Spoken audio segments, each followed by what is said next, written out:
আপোনালোকে যদি higher secondary first ইয়েৰত admission লোৱাৰ কাৰণে এপ্লিকেশ্যন কৰিছে তেনেহ'লে কিন্তু 25 তাৰিখে মেৰিট লিষ্টটো মুকলি হৈ গৈছে। এতিয়া যদি আপোনালোকৰ পাৰ্চেণ্টেজ কম আছে আৰু আপোনালোকে দৰ্পণ পৰ্টেলত যাই হায়াৰ ছেকেণ্ডেৰী ফাৰ্ষ্ট ইয়েৰত এডমিশ্যন লোৱাৰ কাৰণে এপ্লিকেশ্যন কৰিছিল আৰু আপোনালোকৰ নামটো এতিয়াও চেংচন হোৱা নাই, অথবা আপোনালোকে যিটো কলেজত এডমিশ্যন ল'ব বিচাৰে আপোনালোকৰ নামটো হেৰি কলেজত চিলেকশ্যন হোৱা নাই, এতিয়া আপোনালোকে কি কৰিব লাগিব বা কি কৰিলে আপোনালোকৰ নামটো সেইটো কলেজত চিলেক্ট হ'ব। মই এইটো ভিডিঅ'ত আপোনালোকক সম্পূৰ্ণ প্ৰচেছ দেখুৱাই দিছোঁ আৰু কেনেকুৱাকৈ আপোনালোকে হায়াৰ ছেকেণ্ডেৰী ফাৰ্ষ্ট ইয়েৰৰ মেৰিট লিষ্টটো চেক কৰিব সম্পূৰ্ণ প্ৰচেছ দেখুৱাই দি আছোঁ। আপোনালোকে জানিবলৈ হ'লে ভিডিঅ'টো সম্পূৰ্ণকৈ চাই ল'ব স্কিপ নকৰাকৈ, আৰু যদি আপোনালোকে মোৰ চেনেলত নিউ হয় মোৰ চেনেলটো ছাবস্ক্ৰাইব কৰি ৰাখি দিব। এতিয়া আপোনালোকে ফাৰ্ষ্ট দৰ্পণ পৰ্টেলত আহি যাব। আপোনালোকে ফাৰ্ষ্ট ইয়াত আপোনালোকৰ মোবাইল নম্বৰটো বহাই দিব আৰু ইয়াত আপোনালোকৰ ডেট অফ বাৰ্থটো বহাই দিব আৰু আপোনালোকে ইয়াত যিটো পাছৱৰ্ড মানে সেই পাছৱৰ্ডটো বহাই দি আপোনালোকে এতিয়া লগইনৰ ওপৰত ক্লিক কৰিব। যেতিয়া আপোনালোকে লগইনত ক্লিক কৰিব এতিয়া কিন্তু ইয়াত আপোনালোকৰ প্ৰফাইলটো অপেন হৈ যাব এনেকুৱাকৈ। এতিয়া আপোনালোকে যিমানকেইটা কলেজত এডমিশ্যন লোৱাৰ কাৰণে ফৰ্ম ফিল আপ কৰিছে ইয়াত কিন্তু সকলো কলেজৰ নাম আহি যাব এনেকুৱাকৈ। এতিয়া আপোনালোকে মাই এপ্লিকেশ্যনত ক্লিক কৰিব। এতিয়া আপোনালোকে যিমানকেইটা কলেজত এডমিশ্যন লোৱাৰ কাৰণে ফৰ্ম ফিল আপ কৰিছে ইয়াত কিন্তু সকলো কলেজৰ নাম আহি যাব এনেকুৱাকৈ।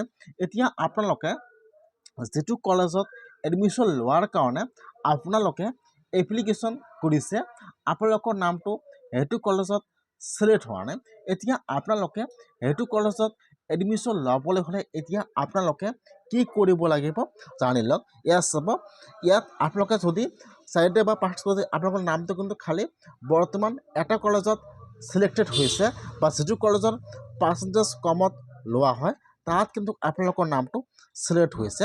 এতিয়া যদি আপোনালোকৰ পাৰ্চেণ্টেজ অলপমান বেছি হয় বা বেছি কমো নহয়, এতিয়া আপোনালোকে যিটো কলেজত এডমিশ্যন ল'ব বিচাৰে এতিয়া আপোনালোকে কি কৰিব লাগিব।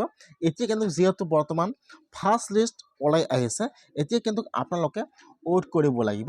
এতিয়া কিন্তু আৰু এটা ছেকেণ্ড লিষ্ট ওলাই আহি যাব, সেইকাৰণে আপোনালোকে এতিয়া ৱেইট কৰিব লাগিব। যিহেতু আৰু এটা ছেকেণ্ড মেৰিট লিষ্ট আহি যাব সেইকাৰণে আপোনালোকে যিটো কলেজত এডমিশ্যন ল'ব বিচাৰে যদি আপোনালোকৰ নামটো সেইটো কলেজত চিলেক্ট হোৱা নাই তেনেহ'লে এতিয়া আপোনালোকে ৱেইট কৰিব লাগিব। যিসকলৰ অলপমান পাৰ্চেণ্টেজ কম আছে এতিয়া কিন্তু সেইসকলৰ নাম সেইবিলাক কলেজত চিলেক্ট হোৱা নাই বা আপোনালোকৰ নামটো সেইটো কলেজত চিলেক্ট হোৱা নাই, এতিয়া আপোনালোকে এদিন বা দুদিন ৱেইট কৰিব লাগিব।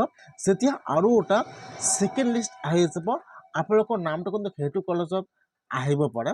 বহুতৰে কিন্তু এতিয়া ৱেইটিং হৈ আছে, যদি আপোনালোকৰ ৱেইটিং হৈ আছে তেনেহ'লে আপোনালোকে ৱেইট কৰিব লাগিব।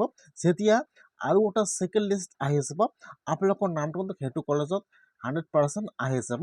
আৰু যদি আপোনালোকৰ নামটো যিটো কলেজত চিলেক্টেড হৈছে যদি আপোনালোকে সেইটো কলেজত এডমিশ্যন ল'ব বিচাৰে তেনেহ'লে আপোনালোকে ইয়াত চাব দি আছে এপ্লাই। এতিয়া আপোনালোকে ইয়াত এপ্লাই ক্লিক কৰাৰ লগে আপোনালোকৰ নামটো এডমিশ্যন হোৱাৰ কাৰণে এপ্ৰুভ হৈ যাব।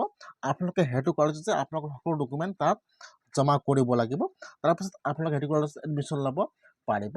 যদি আপোনালোকৰ অনুযায়ী এইটো কলেজত নামটো আপোনালোকৰ চিলেক্ট হৈছে আপোনালোকে ইয়াত এপ্লাই ক্লিক কৰিব, লগতে আপোনালোকৰ সেইটো কলেজত এডমিশ্যন হৈ যাব। আৰু যদি আপোনালোকে বেলেগ কলেজত এডমিশ্যন ল'ব বিচাৰে আৰু তাত আপোনালোকৰ নামটো চিলেক্টেড হোৱা নাই আপোনালোকে ৱেইট কৰক আৰু দুদিনমান ৱেইট কৰক, তেতিয়া ছেকেণ্ড লিষ্ট আহি যাব তাত কিন্তু আপোনালোকৰ নামটো আহি যাব। কেনেকুৱাকৈ আপোনালোকে আপোনালোকৰ কলেজৰ মেৰিট লিষ্টটো চেক কৰিব মই আপোনালোকে সেইটো প্ৰচেছ নেক্সট ভিডিঅ'ত দেখুৱাই দি আছোঁ।